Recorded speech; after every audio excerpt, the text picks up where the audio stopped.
हाय दैया, ये सब क्या कर रहे हैं? लगता है ना मालकिन इनको खुश नहीं रखती, तभी अपना हाथ से काम चला रहे हैं। चलो कोई नहीं, मेरे लिए तो मौका अच्छा है। अपना पत्ता जमा लेती हूँ, मालकिन का पत्ता साफ कर देती हूँ। पर कैसे जाऊँ? बिना बोले ही अंदर चली जाती हूँ।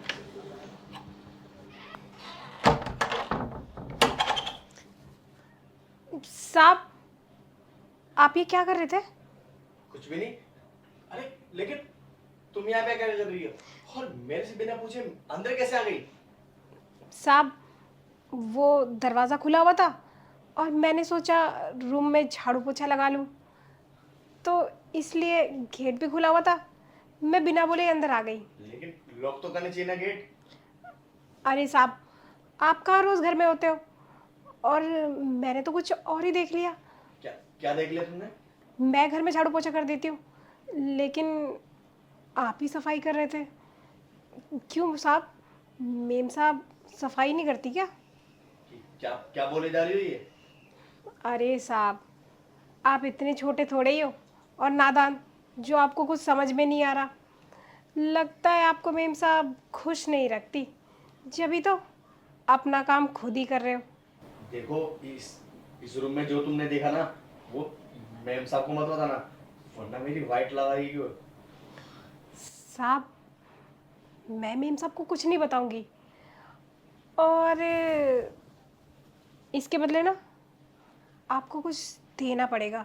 मैं भी दूंगी आपको, मुंह बंद करने का ना पूरे 50,000 रुपये। और उसके बदले आप बहुत कुछ ले सकते हो मेरे से। क्या? 50,000? अरे तो पागल पागल हो गए थे और तुम्हारा दिमाग खराब है क्या? साहब, ये 50,000 आपके लिए कौन सी बड़ी चीज रकम है?